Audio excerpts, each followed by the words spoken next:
भक्ती मार्गाच्या अधिकाधिक जवळ नेणारी अशा प्रकारची आणि टप्प्याटप्प्यानं आपल्याला तिथपर्यंत पोहोचवणारी आहे. या भक्तिसूत्राचं आपण मागच्या वेळी चिंतन केलं. ते भक्तिसूत्र नास्ति तेषु जाती विद्या रूप कुल धन क्रियादे भेदा. मागच्या वेळी आपण विस्तारानं पाहिलं की त्या भक्तांच्या ठिकाणी जाती विद्या रूप कुल धन आणि क्रियाधिकांचा भेद नसतो.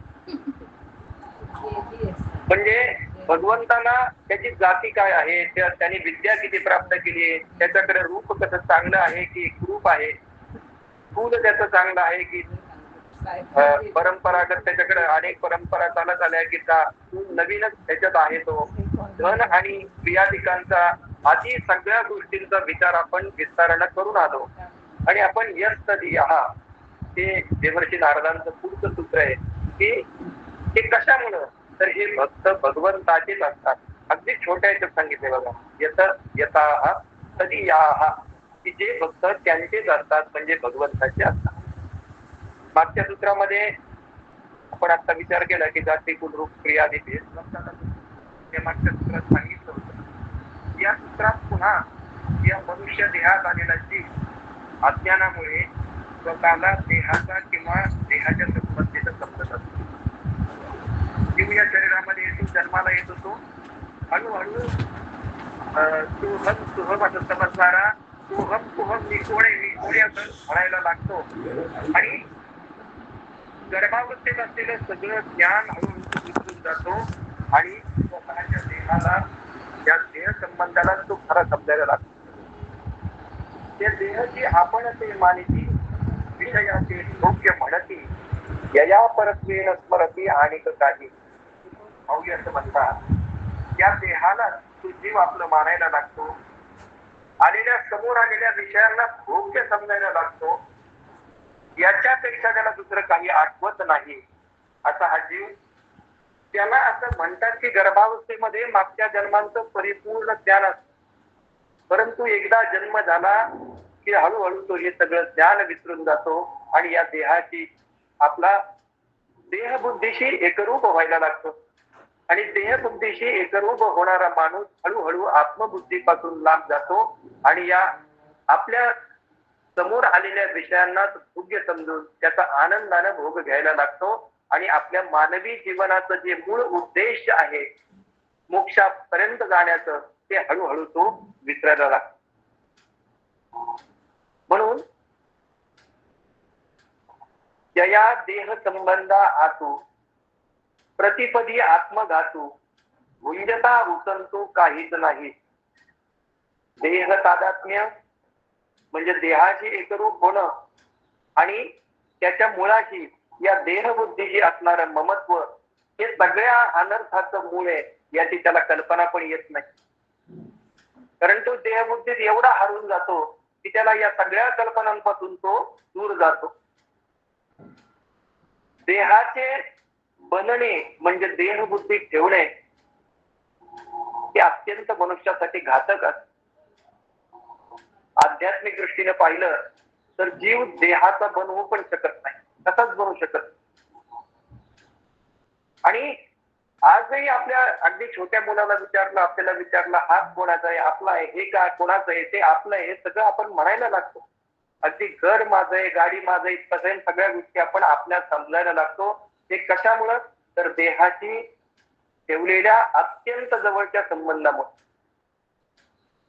पण जड आणि चेतनाचा कोणताही संबंध येऊ शकत नाही. जीव हा जसा निरअवयव असतो तसा देह हा सगळे अवयव असणार आहे.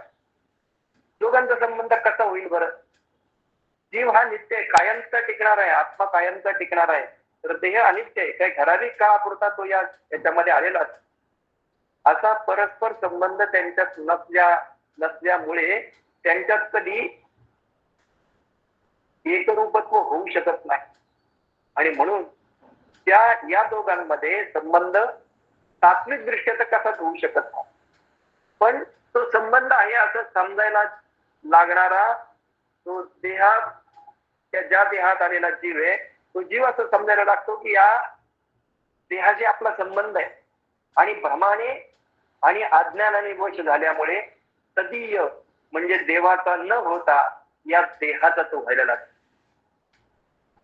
देहाचा व्हायला लागतो, देवाचा तो होतच नाही. आणि हा भक्त हा देह आणि आत्मा यांच्या स्वरूपाला जपणारा असल्यानं, जाणणारा असल्यानं तो कधी देहाचा म्हणजे देहावर तादात्म्य ठेवणारा होत नाही. सर्व जग त्याला तदीय म्हणजे आपण देवाचे असं समजत नाही, तदीय म्हणजे त्या देवाचा होणे. जसं आपण षष्टी विभक्तीमध्ये पाहतो, साथीचे हा संबंध जो आहे तो संबंध हा सामान्य आणि विशेष असा दोन प्रकारचा. सामान्य संबंधाला विशेषाच्या अपेक्षा, माझा आहे असं म्हणणं म्हणजे सामान्य संबंध. पण त्याच्यावर अशी शंका घेता येते की तुझा हा कोण. मग आपण असं म्हणायला लागतो की या उत्तरात पुत्र आहे, पिता आहे, माझा बंधू आहे, माझी माता आहे, माझा मित्र आहे, माझा शत्रू आहे, असे जे संबंध दाखवले जातात त्याला विशेष असं म्हणतात. आणि मग जीवाचा परमात्म्याशी पण असा अंशी संबंध असतो, त्याला विशेष संबंधाचं ज्ञान नसतं. म्हणून तदीय म्हणजे देवाचेच आहोत असं समजत नाही, आणि भक्त हा आपला विशेष संबंध देवाशीच मानत असतो, फक्त देवाशी तो आपला मानत असतो. जसं एखाद्या व्यक्तीला आपण विचारलं, एखादा छोटा मुलगा असेल त्याला विचारलं तू कोणाचा आहे, तो आपल्या आई वडिलांकडे बोट दाखवतो, मी आईचा आहे, मी वडिलांचा आहे, मी त्यांचा असं म्हणायला लागतो. कारण त्याचा त्या गोष्टीशी संबंध विशेषत्वाने आलेला असतो, म्हणून तो तसं म्हणतो. पण जनरली आपण जर पाहिलं तर आपल्याला तदीयता, स्वदीयता आणि मदीयता या तीन शब्दांचा प्राधान्याने विचार करावा लागेल. भक्ताच्या अंतःकरणामध्ये मी भगवंताचा आहे, दुसऱ्या कोणाचाच नाही, मी फक्त भगवंताचा आहे, ही भावना जेव्हा निर्माण होते, मी संसाराचा किंवा दुसऱ्या कुठल्या जीवाचा नाही हा भाव जेव्हा निर्माण होतो, तेव्हा त्या तदीय भावनेमध्ये परोक्षता नसते, म्हणजे प्रत्यक्षता नसते. या तत्वज्ञानामध्ये परोक्ष आणि अपरोक्ष हे शब्द जसे आपल्याला मराठी त्याचा अर्थ वाटतो तसे त्याचा अर्थ नसतो. तर परोक्ष म्हणजे अप्रत्यक्ष आणि अपरोक्ष म्हणजे प्रत्यक्ष. अपरोक्ष ज्ञान होणं म्हणजे प्रत्यक्ष ज्ञान, असं त्याचा अर्थ आहे, ते आपण लक्षात घेतलं पाहिजे. म्हणून तदीय भावनेमध्ये परोक्षता, आणि या तदीयता एकदा वाढायला लागली, पण भक्ताच्या अंतःकरणामध्ये मी भगवंताचा आहे, भगवंताचा आहे असा भाव वाढायला लागला, भगवंताबद्दल त्याला अतीव प्रेम निर्माण झालं की मग दुसऱ्या पायरीवर तो जातो, स्वदीयता या पायरीवर जातो. आणि मग जेव्हा मी तुझा आहे ही भावना त्याच्यामध्ये, पहिल्यांदा मी भगवंताचा आहे अशी भावना निर्माण होते. प्रत्येकाच्या मनात ती भावना निर्माण होतात. प्रत्येक अध्यात्माकडे नवीन वळलेल्या साधकाच्या मनात ती भावना येत असते की मी त्या भगवंताचा आहे. जनरली सामान्य लोकांना ज्ञान देणारे सगळे लोक मी भगवंताचा आहे असं सांगत असतात, पण त्या मी भगवंताचा आहे, मी भगवंताचा आहे ही भावना दृढ झाली की देवा मी तुझा आहे, विशेषत्वानं मी म्हणजे माझ्यातला असणारा हा जीव हा तुझा आहे, ही भावना त्याच्यामध्ये निर्माण होते. आणि मग त्याच्यामध्ये स्वदीयता येते, त्याच्यामध्ये देवाचं प्रत्यक्ष सामिप्य अशी भाषा असते.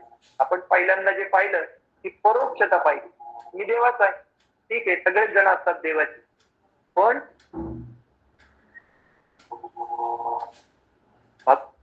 मी त्या भगवंताचा आहे ही जाणीव निर्माण होणं आणि देवा मी तुझाच आहे इतकी जवळीक निर्माण होणं म्हणजे देवाच्या प्रत्यक्ष जवळ जाणं, त्याच्या सामिप्याला जाणं. माऊली पण म्हणतात, तुझी आणवाही न यगा देवराया, बहु आवडती जीवापासून या. सगळ्या संतांची भावना आहे. अगदी भक्तवरी अर्जुन पण कृष्णाला म्हणतात की तू गुरु बंधू पिता, तू आमुची इष्ट देवता, तूची सदा रक्षिता आपदी आमुची. ते भगवंता श्रीकृष्णा, तू गुरु आहे, तू बंधू आहेस, तू पिता आहेस, तूच आमची इष्ट देवता आहे. तू सगळ्या आलेल्या आपदांपासून, सगळ्या संकटांपासून आमचं रक्षण करतोस. आणि इथपर्यंत झाली ती त्वदीयतेची भावना. तदीय, नंतर स्वदीय, आणि शेवटी मग मदीय, देव माझा आहे, ही भावना निर्माण होती. पहिल्यांदा निर्माण होतो तो केवळ मी भगवंताचा आहे असा भाव. नंतर देवा मी तुझा आहे ही भावना दृढ होते. नंतर देव माझा आहे ही भावना अत्यंत आपुलकीची, अत्यंत जवळकीची भावना निर्माण होते. आणि मग ती मदीयता प्राप्त होते. कृष्ण माझी माता, कृष्ण माझा पिता, बहिणी बंधू चुलता कृष्ण माझा, कृष्ण माझे मन, कृष्ण माझे जन, तोईरा सज्जन कृष्ण माझा.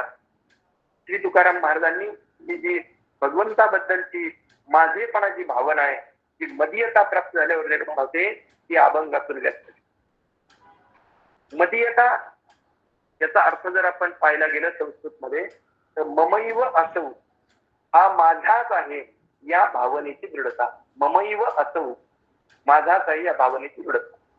आणि ही भावना एकदा पूर्णत्वाला पावली की देवालाही, जसं आपण देवाला समजतो की हा माझाच आहे, तसं त्या देवालाही भक्त आपण माझाच आहे अशी भावना निर्माण होते. म्हणूनच आपण 12व्या अध्यायामध्ये अनेक वेळा मुळे ऐकतो की भक्तिमान ने समे प्रिय, भक्तिमान ह्या समे प्रिय, यो मत भक्त समे प्रिय, भक्तास्ते शिवमे प्रिय, अशी जी भगवंताच्या मुखातली वचने, ती अशा साधकांसाठी भगवंतामध्ये निर्माण होतात, अर्जुनासारख्या सख्यासाठी निर्माण होतात, की ज्याच्यामध्ये भगवंत देव माझा ही भावना निर्माण होते. त्यांच्यासाठी पण भगवंताच्या मनामध्ये अशी भावना निर्माण. म्हणून यतस्तरीय या सूत्रामधून हे सगळे भाव प्रगट होतात. आणि हे मग जे सूत्र आहे ते आम्हाला भगवंताकडं जाण्यासाठी आणखी प्रेरणा देत असते. आम्ही थोडस मानसशास्त्रीय याच्याकडे वळलं तर काही साधक आपल्याला असे दिसतात. एक सायकोलॉजी मध्ये फेस्टिंजर्स लॉ म्हणून एक संकल्पना सांगितली जाते. त्याच्यामध्ये मनुष्याच्या मनामध्ये मानसिक असंतोष असतो. आपल्या मनात जो विश्वास असतो ना, त्या विश्वासाच्या विरुद्ध आपला व्यवहार असतो. आपल्या मनामध्ये जी श्रद्धा असते ना, त्या श्रद्धेच्या विरुद्ध आपला व्यवहार असतो. आणि हे जर सगळं होतं उत्पन्न होणाऱ्या मानसिक ताणामुळं, याला कॉग्निटिव्ह डिसोनन्स असं म्हणतात, मानसिक असंतोष असं म्हणतात. आणि या फेस्टिंजर्स लॉक मध्ये जे या संबंधामध्ये जे अडकतात त्याला अहमचा बचाव करायला लागतो. सेल्फ जस्टिफिकेशन द्यावं लागतं काहीतरी. आपल्या निर्णयाला बरोबर ठरवण्यासाठी कित्येक वेळा समोरची व्यक्ती तर्काने त्याला आपण जे करतोय ना त्यालाच बरोबर ठरवतो. नाही मी हे करतोय ना, एखादं त्यानं जे साधनं चालवली ती साधनाच कशी बरोबर आहे हे समजून सांगण्याचा प्रयत्न करत असतो. भगवंताकडे जाण्याचे अनेक मार्ग आहेत, याच्यावर त्याचा विश्वास राहत नाही. तो आपल्या स्वतःचीच संकल्पना समोरच्या व्यक्तीवर ठसवायचा प्रयत्न करतो आणि आपल्या निर्णयाला बरोबर ठरवण्यासाठी त्याला काही तरकट वळण देतो. आणि मग त्याला तो स्वतःच पण याच्यातनं समाधान करून घेतो. या सेल्फ जस्टिफिकेशन मुळे त्याला स्वतःला पण पस्तावा येत नाही, कारण तो स्वतः मानसिक असंतोषात अडकलेला असतो. त्याला माहित असतं आपण जो करतोय, आपण ज्या साधना मार्गावर चाललोय तो मार्ग काही अंतिमतः खरा नाहीये, कारण त्याच्याच मनात असंतोष. खऱ्या साधना मार्गावर चालल्यानंतर, भक्ती मार्गामध्ये चालल्यानंतर मनुष्याच्या मनामध्ये समाधानाची प्राप्ती व्हायला पाहिजे. मनुष्याचं मन प्रसन्न व्हायला पाहिजे. पण ते जर प्रसन्न होत नसेल तर आपलं कुठेतरी चुकतंय असं लगेच मनुष्याला समजायला पाहिजे. पण याच्या पुढच्या अवस्थेत जर का तो अडकला, अहमचा बचाव करायला लागला, सेल्फ जस्टिफिकेशन द्यायला लागला, आपल्या निर्णयाला तो जर बरोबर ठरवायला लागला, तर मग मात्र तो फेस्टिंजर्स लॉक मध्ये या फेस्टिंजर्स लॉक मध्ये अडकतो आणि मग तो हळूहळू मानसिक ताणतणावातल्या व्याधींकडे वळतो. आणि यासाठी देवर्षी नारद आपल्याला पुढचं सूत्र सांगतात की वादो नावलंब्य, वादाचा अवलंब करू नये. साधना मार्गात चालणाऱ्या पुरुषानं, चालणाऱ्या साधकानं कुठल्याही वादाचा अवलंब करायला नकोय. त्यानं वाद घालायला नकोय. प्रत्येक साधनामध्ये काहीतरी अनुकूल प्रतिकूल भाव असतातच. भक्ती मार्गात पण आपण आतापर्यंत पाहत आलोय की विषय त्याग सांगितलाय, संग त्याग सांगितलाय, दुसंग सर्वदैव त्याग हा म्हणून सांगितलंय, काम क्रोधाधिकम त्याज्यम सांगितलंय, सर्व फलाचा त्याग सांगितलाय, श्री धन नास्तिक चारित्रम न श्रवणीयम सांगितलंय, अभिमान मान दंभाधिकम त्याज्यम सांगितलंय. अशा अनेक गोष्टींचा त्याग करता करता आता पुन्हा एकदा देवर्षी नारदांनी वादो नावलंब्य, पण या वादाचा खरा अर्थ काय हो? खरं पाहता वाद हा व्यवहारामध्ये आपण जो अर्थ घेतो की भांडण तंटा, आज तर वाद या शब्दाचा अर्थ तर भांडण तंटा या विषयच घेतलं. पण जुन्या तत्वज्ञानाच्या ग्रंथांमध्ये या वाद शब्दाचा अर्थ खूप वेगळा सांगितलेला. शुकरंभा संवादरूप एक आख्यान संस्कृत भाषेत प्रसिद्ध आहे आणि यात शुकाचार्यांच्या मुखातून कवीने एक श्लोक घातलेला आहे की तीर्थे तीर्थे निर्मलम साधु वृंदम वृंदे वृंदे तत्वचिंतानुवादः वादे वादे जायते तत्वबोधः बोधे बोधे सच्चिदानंद रूपम. तीर्थे तीर्थे निर्मलम साधु वृंदम. साधकानं तीर्थयात्रा करा. ज्याला साधना मार्गावर चालायचे त्यांनी सगळीकडे तीर्थयात्रा कराव्यात. त्या तीर्थामध्ये पवित्र असे साधूंचे समुदाय असतात. त्या साधू समुदायामध्ये तत्वचिंतनपूर्वक अनेक प्रमेयांवर वादविवाद होत असतात. त्या वादातून साधकाला तत्वाचा बोध होत असतो. वादे वादे जायते तत्वबोधा. तत्वाचा बोध होत असतो आणि त्या बोधात सच्चिदानंद रूप साठवलेला असतो. या श्लोकाकडे जर आपल्याला पाहिलं तर याच्यात वाद म्हणजे निश्चित चांगल्या अर्थानं वाद हा शब्द सांगेल. वाद याचा अर्थ तत्वज्ञानाच्या चर्चा असं इथं भगवान शुकाचार्यांनी अपेक्षित आहे किंवा त्या शुक ब्रह्मा संवाद रूपातून जे आख्यान आलेलं आहे त्या कवीला हे अपेक्षित आहे. यामुळे वादाचं उपयोगित्व तिथं वादे वादे जायते तत्व भेदा असं नाहीये, तर वादे वादे जायते तत्व बोधा आहे. आणि आज आपण जे पाहतोय अगदी दूरदर्शनवरच्या चर्चा असतील, सामान्य माणसांच्या चर्चा असतील, अगदी दोन पक्ष प्रवक्त्यांच्या चर्चा असतील, दोन भिन्न विचारसरणीतल्या लोकांच्या चर्चा असतील, दोन नातेवाईकांमधल्या चर्चा असतील, तरी त्याच्यामध्ये वादे वादे वर्धते वैरबंधी हे आपण सगळीकडे आजकालचं चित्र बघतो.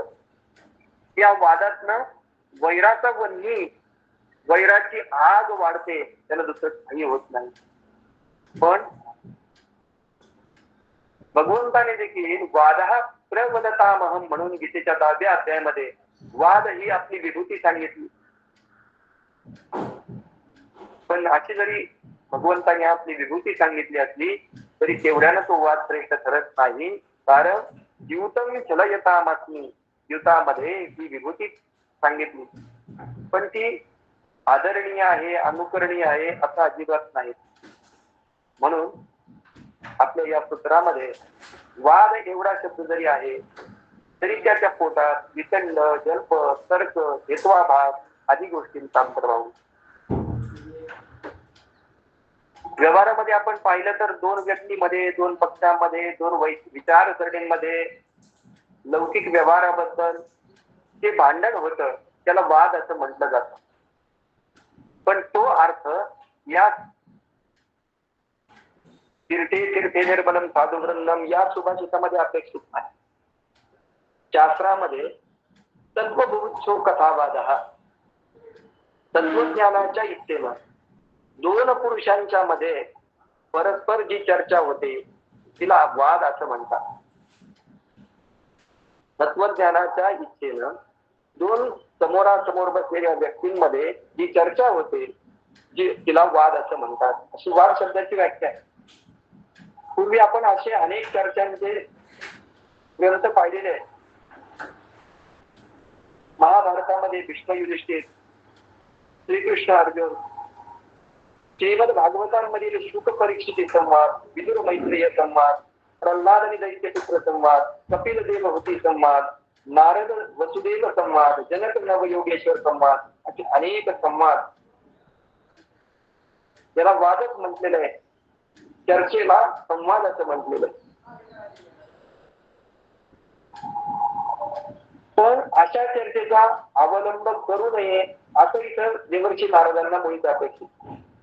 तर इथं जो वाद अपेक्षित आहे तो आपण जो समजतो, आपण सगळेजण ज्या वादाला वादून अवलंबल्या, दोन व्यक्तीमध्ये चाललेला जो वैरबंधनी वाढवणारा, एकमेकांच्या बद्दल वैरभाव निर्माण करणारं बोलणं आहे ते म्हणजे वाद असं इथं देवर्षी नारदांना तोच वाद अपेक्षित.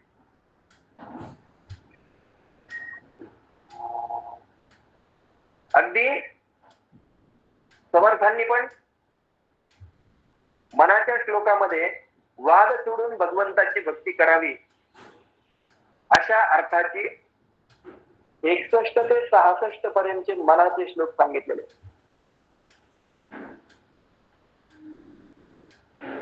उभा कल्पवृक्षातली दुःख वाहे तया अंतरी सर्वदा तेची आहे. जनी सज्जनी वाद हा वाढवावा पुढे मागुता शोक जीवी धरावा.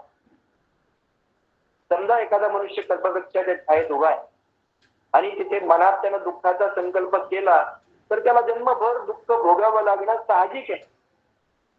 त्याचप्रमाणे एखादा माणूस जर संतापाशी गेला आणि उगाच व्यर्थ चर्चा करायला लागला तर त्याला नंतर जीवनामध्ये दुःख भोगावेच लागेल. म्हणून आपल्याला समर्थ सांगतात की तस्माद वाद विवाद सोडावा, सुख संवाद सर्वथा करावा, ब्रह्मगोळ अवघा भरावा हरिबोधाने.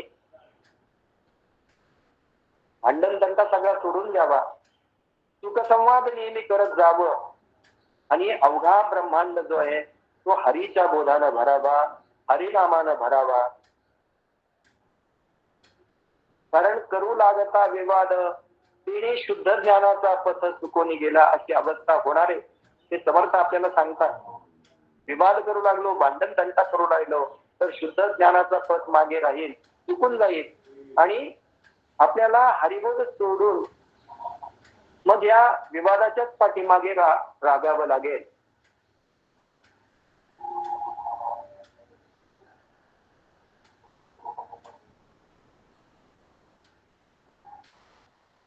घरी कामधेनू पुढे ताक मागे, हरिबोध सांडून विवाद लागे.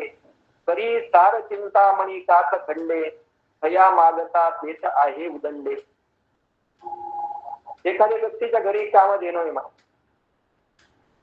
आणि कामधेनू असणाऱ्या व्यक्तीनं जर दुसऱ्याच्या घरी गेला आणि त्याला ताक मागायला लागला तर ते किती हास्यास्पद वाटेल. ज्याच्याकडे कामधेनू आहे तो कामधेनू पासून पाहिजे ते प्राप्त करून घेतो ना, त्याला सहज प्राप्त करून घेणं सहज शक्य आहे. पण तो जर दुसऱ्याच्या घरी ताकासारखी क्षुल्लक गोष्ट मागायला लागला तर ते तसा हास्यास्पद आहे. त्याप्रमाणे आपल्या जवळ जे भगवंताचं ज्ञान आहे ते बाजूला ठेवून जर दुसऱ्या बरोबर भांडण तंटा करायला लागलो तर त्यांना आपलंच जीवन वाया जातं. आणखी उदाहरण देतात समर्थ की समजा एखाद्याच्या हातात चिंतामणी आहे, म्हणजे त्याच्या हातात सगळं काही येतो, चिंतामणी पासून पाहिजे ते प्राप्त करून घेऊ शकतो. पण तो जर त्याला केवळ काचेचा तुकडाच मानू लागला तर त्याला काचेचे तुकडे त्याला मागायला लागला तर त्याला हवे तेवढे ते मिळत राहतात काचेचे तुकडे. तया मागता देता हे उदंडे तरी सार चिंतामणी काच खंडे. आता चिंतामणी आणि हा काचेचे तुकडेच मागतोय, त्याला लागेल तेवढे काचेचे तुकडे मिळतील. म्हणून मनुष्यानं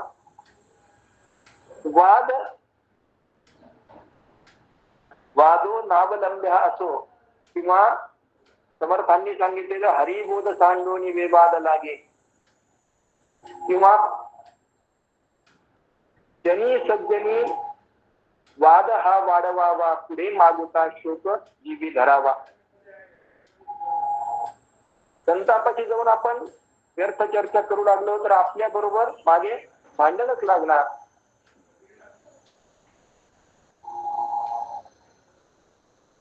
त्याचप्रमाणे आयुर्वेदातल्या चरक संहितेमध्ये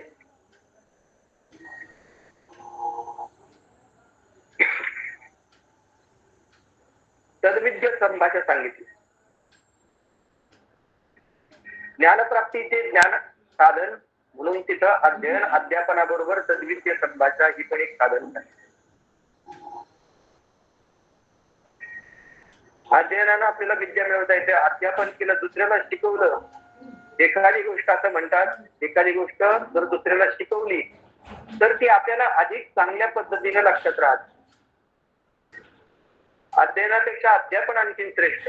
आणि तद्विद्य संभाषा म्हणजे ज्याला आपण ग्रुप डिस्कशन म्हणू, की ज्ञानक्षेत्र एकच असलेल्या विद्वानांची, सहभागी असलेल्या व्यक्तीनं एकाच म्हणजे मेडिकलच्या विषयावर असेल, तत्वज्ञानाच्या विषयावर असेल, समर्थांच्या दासबोधाच्या विषयावर असेल, एकच क्षेत्र असलेल्या विद्वानांची सहभागी व्यक्तींनी चर्चा करायची. आणि मग त्याच्यातनं त्या व्यक्तींमध्ये सभा चातुर्य, वाक्शक्ती म्हणजे भाषा प्रभुत्व, संशय दूर करणारी, आत्मविश्वास देणारी, एखाद्या विषयाला स्थिरता देणारी अशी सगळे गुण त्याला प्राप्त होतात ही तद्विद्य संभाषा जर केली. चरक संहितेमध्ये विमानस्थान म्हणून सांगितलेलं आहे. त्या विमानस्थानाच्या 8व्या अध्यायामध्ये ही तद्विद्य संभाषा सांगितली. या तद्विद्य संभाषेचे संधाय संभाषा, मित्र किंवा सुहृद भावनेने होणारा मनमोकळा संवाद त्याला संधाय संभाषा, आणि विगृह्य संभाषा शत्रू भावनेनं होणारा संघर्षमय संवाद, असे 2 प्रकार सांगितलेले. ज्ञान आणि विज्ञान यांनी परिपूर्ण असा पूर्व आणि उत्तर पक्ष यांना संधाय, यांच्यामध्येच संधाय संभाषा होऊ शकते. म्हणजे सुहृद भावनेने, मित्र भावनेने होणारी संभाषा होऊ शकते. पण ज्यांच्याकडे ज्ञान नाही, विज्ञान नाही, ज्यांनी केवळ दुसऱ्याची पुस्तकं वाचलेली आहेत, ही पुस्तकं पण अर्धवट आहेत, त्या मनुष्यानं पुस्तक लिहिले त्याच्यामध्ये कुठला आप्तभाव नाहीये, रजतमापासून तो मुक्त नाहीये. रजस्तमोभ्याम निर्मुक्ता तपो ज्ञान बले नाहीये, ईशान त्रिकाल ममलम ज्ञानम अव्याहतम सदा. आप्ताची लक्षणं सांगितली.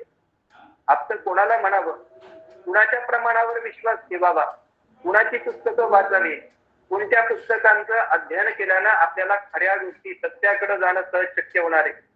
जो माणूस दिवसातनं 10 लोकांना शिव्या घालतो, त्याची पुस्तकं वाचून आपल्याला कधी ज्ञानप्राप्ती होणार आहे का?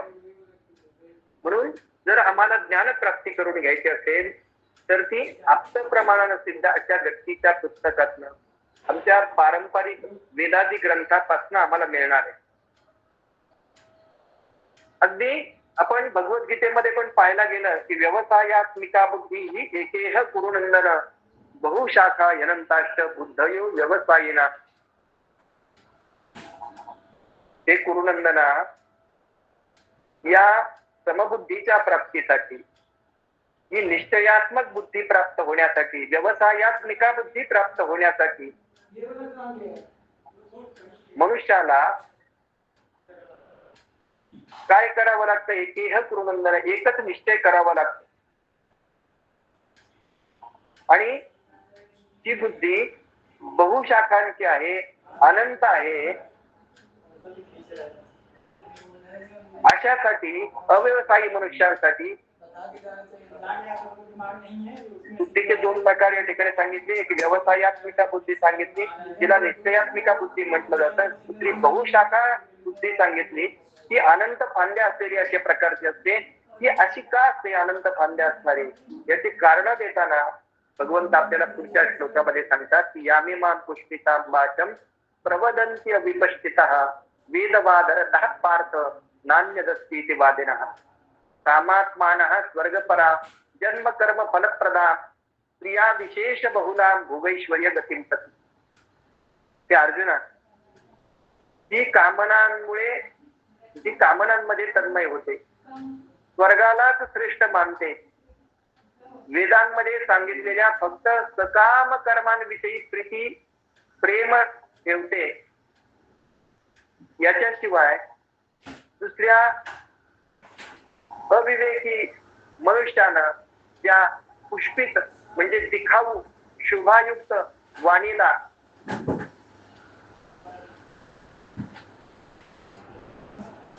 ज्या दिखाऊ शुभायुक्त वाणीला सांगितलेलं आहे जन्मकर्मरूपी फलाने देणे, फला जन्मकर्मरूपी फळ देणारी आहे, भोग ऐश्वर्याची प्राप्ती करून देणारी आहे, बहुत पुष्कळच्या क्रियांचं वर्णन करणारी आहे. अशा अव्यवसायी बुद्धीकडे मनुष्य जातो, कारण त्याला फक्त भोग भोग भोगणं एवढंच त्याला करायचं. स्वर्गाकडे जाण्यासाठी मला काय करावं लागणार? वेदांमध्ये सांगितलेली सकाम कर्माची केल्यानं मला काय मिळणार आहे? अशा सकाम कर्मांकडे त्याची बुद्धी लागल्यामुळं ती बुद्धी अनेक विचारांची होते, निश्चयात्मक राहत नाही. मग त्यातनं तिला त्या बुद्धीचा कधीही निश्चय होऊ शकत नाही. म्हणून इथं पण भगवंतांनी व्यवसायात्मिका आणि अव्यवसायात्मिका म्हणजे निश्चयात्मिका आणि अनिश्चयात्मक बुद्धी असे बुद्धीचे दोन प्रकार सांगितले. की आज आपण जी सगळी माणसं पाहतो, आपल्यासारखी सगळी माणसं पाहतो, आपण कधीही एखाद्या विषयाकडे पूर्णपणानं त्याच्यामध्ये एकरूप होत नाही. व्यवसायात्मिका बुद्धी आपल्यामध्ये येत नाही. आपली बुद्धी अव्यवसायी बुद्धी आहे. त्याला आपण त्या बुद्धीला अनंत फाटे फुटलेले, हे करू का ते करू, ते करू का नको, या ह्याच्यामध्ये काय करू, हे केलं म्हणजे असं होईल, ते केलं म्हणजे तसं होईल, हा हे केल्यामुळे स्वर्ग मिळेल, अमुक मिळेल, ते मिळेल, अशी आपल्या बुद्धीला अनंत फाटे फुटत असतात. आणि आपण कधीही एका निश्चयाला निश्चितपणाला येत नाही. आणि मग त्यामुळं हे अनंत फाटे फुटले की मग आपल्या मनामध्ये संशय निर्माण होतो. आणि एकदा संशय निर्माण झाला की त्या मनुष्याच्या मनामध्ये या संशयामुळं अनेक प्रकारचे वाद निर्माण होतात. आणि या वादांचा अवलंब भक्तांना करू नये असं देवर्षी नारद इथं सांगतात. अगदी माऊली आपल्याला सांगतात की संवादाचे निमित्ते जे अव्यवहारी वस्तू असते ते की भोगीचे की जैसे आरिसा रूप. संवाद जर झाला नाही तर कोणालाही ज्ञान होणार नाही. आणि अशा संवादाचा अवलंब करू नये असं देवर्षी नारद आपल्याला केव्हा म्हणणार नाही. म्हणून इथं संवादाशिवाय साधकाची अनेक प्रकारच्या संशयाची निवृत्ती होणार नाही. म्हणून वादो नावलंब्या या सूत्रात वाद विवाद आणि वितंडवाद इत्यादी अर्थ घेण्याची योग्य.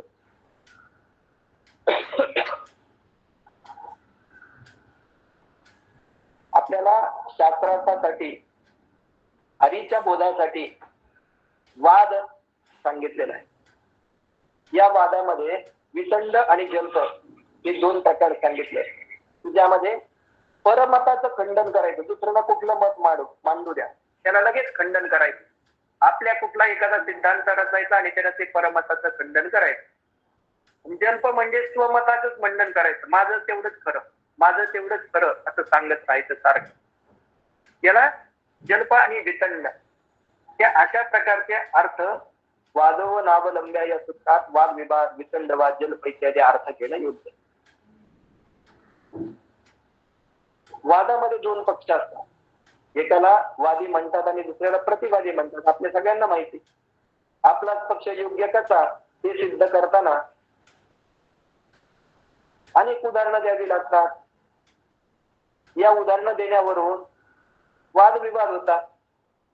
त्यामुळे या सद्भावनेपेक्षा स्पर्धा, मत्सर आणि द्वेष यांनाच प्राधान्य मिळते. स्वतःच्या मताचं मांडणी करताना, ती प्रस्थापित करताना आणि परमताचं खंडन करताना दुराग्रह करावा लागतो. माझं कसं खरं हे सांगावं लागतं, दुसऱ्याचं कसं खोटं हे सांगावं लागतं. कित्येक वेळा तर त्याची परिणिती वितंड वादामध्ये होतात. आणि आपला पक्ष स्थापन झाला नाही तर दुसऱ्याच्या पक्षाचं खंडन करण्याकरता जी चर्चा होते तिला शास्त्रामध्ये वितंड असं म्हटलं जातं. स्वतःला विद्वान समजणारे अत्यंत अभिमानी जे लोक आहेत ते आपला मोठेपणा सिद्ध करण्याकरता त्या वादविवादाच्या मार्गाचा अवलंब करत असतात. शास्त्रकारांमध्ये पण वादविवाद कसे चालतात ते आपण अनेक उदाहरणांनी पाहिलेलं आहे. धार्मिक आध्यात्मिक क्षेत्रात असे वादविवाद व्हावेत, त्यातून द्वेष मत्सर निर्माण व्हावे, ते आश्चर्य आजकाल आपण बघतोय. अगदी दोन पंडितांमध्ये वाद होतात आणि एका पंडितानं काय केलं की व्याकरणावर मनोरमा नावाचा ग्रंथ लिहिला. दुसऱ्या पंडितानं लगेच त्यावर त्याचा खंडन करणारा मनोरमा कुचमर्दन नावाचा ग्रंथ लिहिला. असे अनेक आपण छोटे छोटे, एखाद्यानं क्षितिज नावाचं मासिक काढलं, दुसऱ्यानं लगेच क्षितिजा पलीकडले मासिक काढलं. म्हणजे दुकानावर नाव देण्यापासून आपण अशी वाद बघतो. अगदी छोट्या छोट्या नावावरनं अनेक वाद झालेले आपण पाहतो. वाद वैतरी शब्द धरी शास्त्र व्याख्यान कौशलम वैदुष्यम विदुषाम तद्वत मुक्तये नतु मुक्तये. वाद वैखरी, वैखरीतून शब्दाचे झरे वाहतात. एखादा मनुष्य असतो, मोठा वक्ता असतो, त्याच्या वैखरीतून शब्दाचे झरे व्हायला लागतात. त्यातून त्याचं शास्त्र व्याख्यानाचं कौशल्य दिसून येतं. ते विद्वानांचं पांडित्य पोट भरायला उपयोगी पडतं, त्याने पैसे मिळतील, पोट भरेल, पण मोक्षामध्ये त्याचा किंचित पण उपयोग नाही. मुक्तये नतु मुक्तये वैदुष्यम विदुषाम तद्वत मुक्तये नतु मुक्तये. मुक्तीसाठी त्याचा काही उपयोग नाही. अगदी श्रीमद भागवताच्या एकादश स्कंदावर मध्ये वाद विवाद अतिवाद नावडे कोणाचा संवाद न करी बोलाचा विनोद लौकिक शब्द न बोले वक्रोक्ती नाही जाण बोली न बोले विन्नाण करुणीने प्रतारण मिथ्या वचन न बोले. तत्वनिष्ठया करता पहिल्यांदा वाद जरी निर्माण झाला तरी त्याचा पर्यवसान एकमेकांच्या उखाळ्या पाकळ्या काढणे, मर्मभेद करणे, दाखवणे यात होऊन अंतःकरण दुखावले जातात. आपण आता भगवद्गीतेच्या या अध्यायात पाहिलं की अव्यवसायी बुद्धीच्या कर्मठांचं लक्षण सांगताना भगवंतांनी वेदवादरत आणि अविपस्थित अविवेकी म्हटलेलं आहे. अगदी तसाच त्याच अर्थाचं श्रीमद भागवताच्या एकादश स्कंदात आश्रमाचा विचार सांगताना भगवान श्रीकृष्णाने संन्यासाश्रमामधल्या पुरुषांना जी व्रत नियम सांगितले त्या संन्यासानं वेदवादरत होणे असं म्हटलेलं. वेदवादरतो नस्यान न पाखंडी न शैतुकाः शुष्कवाद विवादेन कंचित पक्षम समाश्रये. संन्यासी साधकानं वेदवादरत होऊ नये, त्यातून पाखंडीपणा निर्माण होतो तो होऊ देऊ नये, तार्किक होऊ नये, म्हणजे मग मिथ्या तर्क वितर्काचा अवलंब करू नये, कोरड्या वादविवादाचा आश्रय करू नये, कोणत्याही एका पक्षाचा आश्रय अभिनिवेश त्यानं करू नये. संन्यासासाठी सांगितलेलं हे सगळं आहे. कारण वादविवादामुळे काय होतं तर मनुष्याच्या चित्तामध्ये विक्षेप निर्माण होतात. किती जरी मनुष्य म्हटलं की नाही, त्याचं एखाद्या मनुष्याचं भांडण होऊ द्या, अगदी घरगुती छोटासा वाद होऊ द्या, तो घरात आला की त्याच्या मनामध्ये एक प्रकारची विषण्णता आलेली असते. मनुष्य सारखा त्याच घटनेचा विचार करत असतो की आपण काय बोललो, तो समोरचा आपल्याला काय बोलला. त्याचे तरंग अनेक काळपर्यंत त्याच्या मनावर उमटत असतात. चित्तामध्ये विक्षेप निर्माण होतात. त्याच्यामुळं पुन्हा जर तो मनुष्य भेटला तर त्याला आपण कसं म्हटलं पाहिजे, त्याला काय म्हणायचं याचा तो विचार करायला लागतो. आणि हा विचार त्याच्याकडे अनेक दिवस टिकतो. त्यामुळे वाणीमध्ये मग नाना प्रकारचे दोष येतात. एखाद्या वादात तो हरला तर ते दुःख त्याला टोचणी लागते त्या दुःखाची. वादात तसं पाहिलं तर तर्काला युक्तीला प्राधान्य असतं, विश्वास श्रद्धेला प्राधान्य नसतं. भक्ती क्षेत्रामध्ये विश्वास आणि श्रद्धेला प्राधान्य असतं, पण वादामध्ये मात्र तर्काला आणि युक्तीलाच प्राधान्य असतं. आज आपण दूरदर्शनवर चालणाऱ्या अनेक चर्चा ऐकतो. खरं तर मोठमोठ्या महात्म्यांनी ज्यांच्यामध्ये श्रद्धा आणि विश्वास असतो त्यांना अनेक वेळा आपण वाटतं की या महात्म्यांना तिथं त्यांचा अपमान करण्यासाठी तर कदाचित बोलवलं नसेल. कारण तिथे प्रश्न विचारणारा असू द्या, समोर काही बसणारे सुविद्याचे सज्जन असू द्या, त्यांच्या मनामध्ये तर्क आणि युक्तियुक्त असंच बोलावं लागतं, त्यालाच ते प्राधान्य देत असतात. विश्वास आणि श्रद्धेला त्यांच्या दृष्टीने किंमत नसते. त्याची बुद्धी जितकी जास्त तर्क कुशल तितका तो दुसऱ्याला लवकर पराजित करतोय असं वाटत असत. पण भक्ताच्या जीवनामध्ये या तर्कबुद्धीला प्राधान्य नसतं, तर्काला प्राधान्य नाही. तर्क शब्दी हा कृती छेदने धातूपासून बनलाय.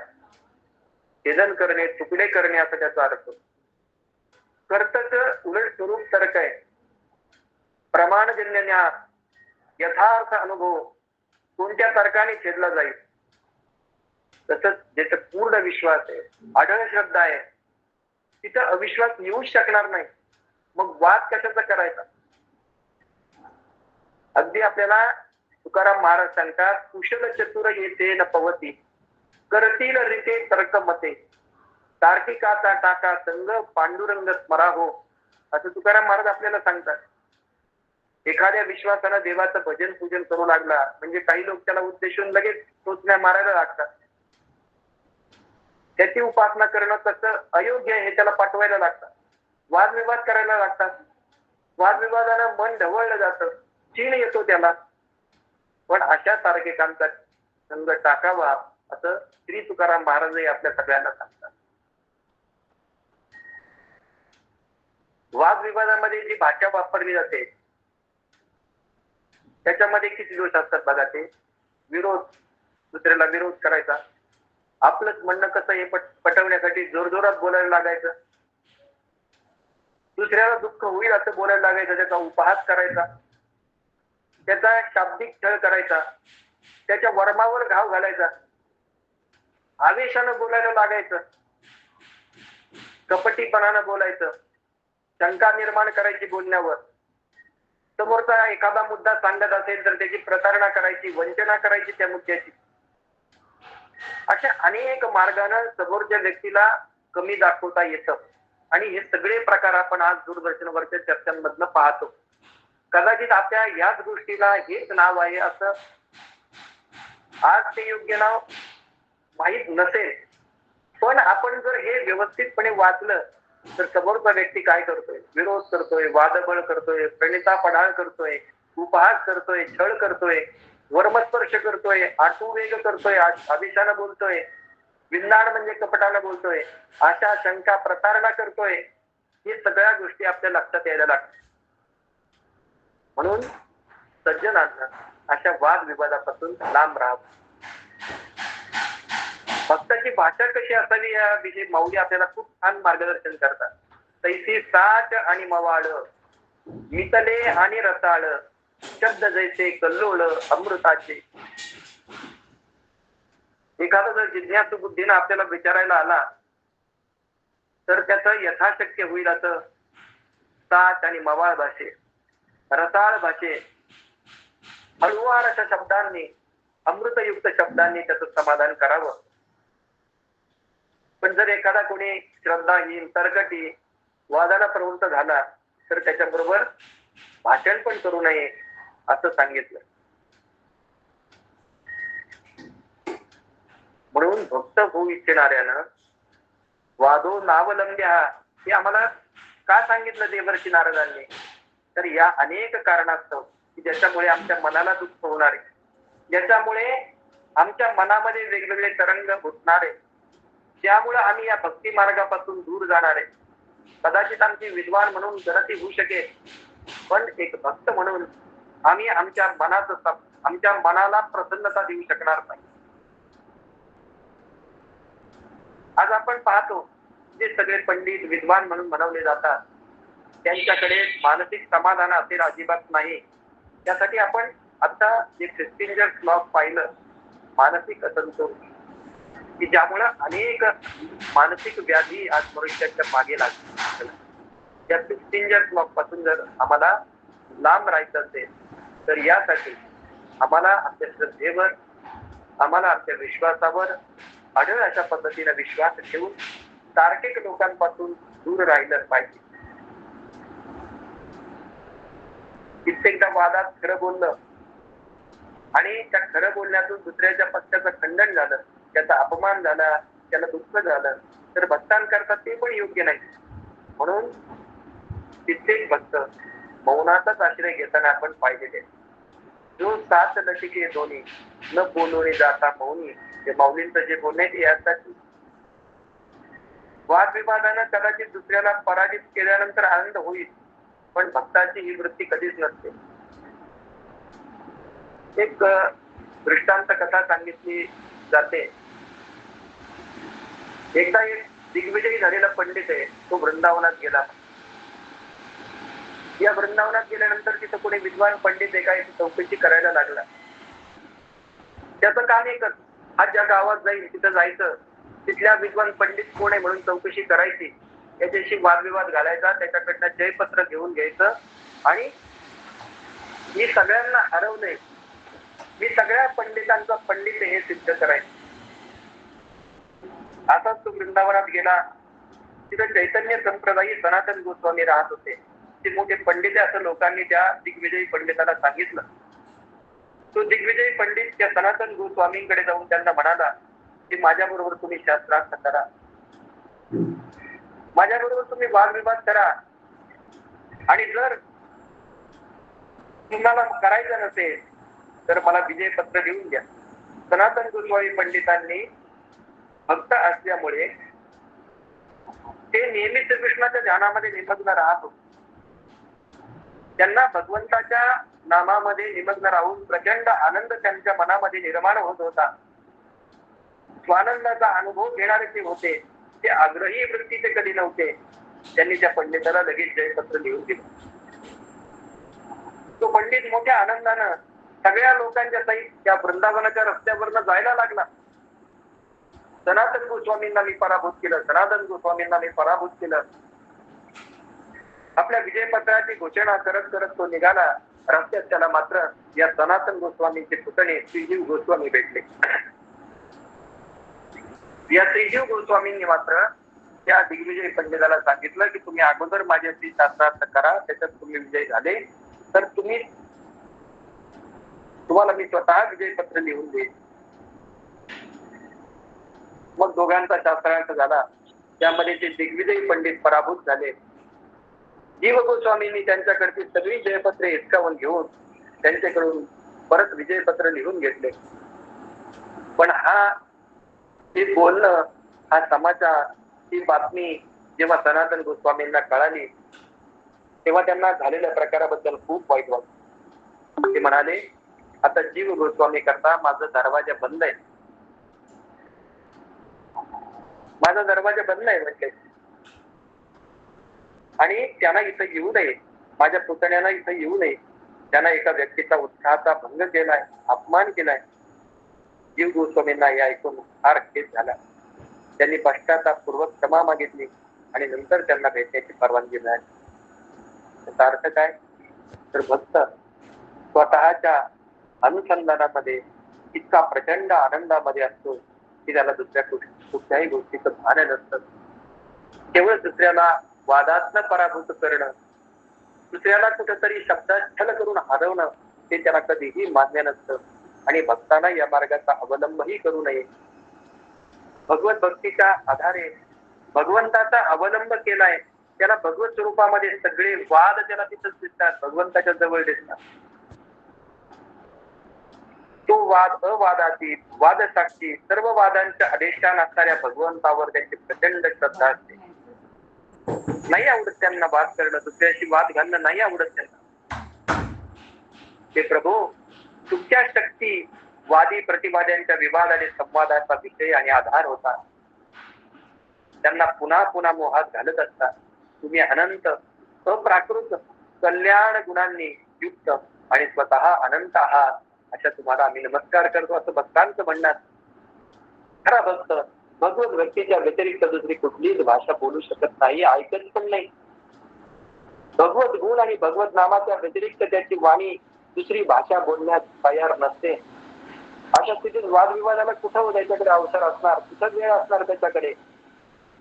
कदाचित एखादा साधक भक्त चुकून एखाद्या वेळी कोणाबरोबर वादविवाद करेल, तर त्याला उद्देशू नाही. देवर्षी नारदांनी ही आज्ञा दिली की वादो नावलंब, हा भक्तानं वादाचा अवलंब करू नये. भक्ती रसामृत सिंधू या भक्तीशास्त्र ग्रंथात पण बहुग्रंथा कलाभ्यास व्याख्या वाद विवर्जनम, कला, अनेक ग्रंथ, कला यांचा अभ्यास, व्याख्यान आणि वादविवाद हे सगळं भक्तांना गर्ज केलं पाहिजे, असंच तिथं सांगितलं.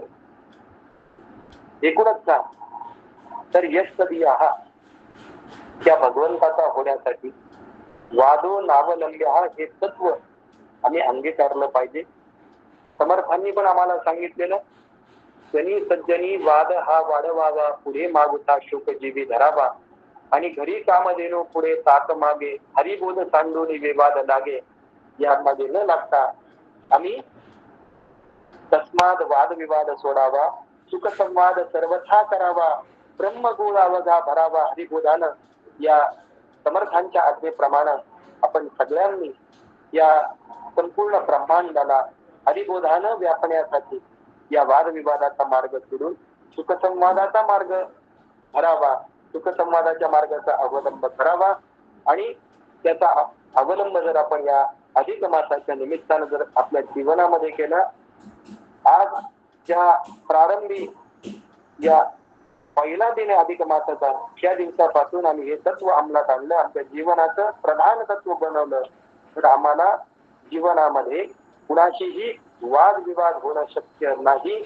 आमचा हा पण आम्हाला निश्चितपणानं मोक्ष मार्गाकडे घेऊन जाणारा ठरेल, हेच देवर्षी नारदांना आपल्या सगळ्यांच्या समोर सांगायचं आलेली सेवा आपल्या सगळ्यांच्या चरणी, समर्थांच्या चरणी, देवर्षी नारदांच्या चरणी या ठिकाणी समर्पित केले.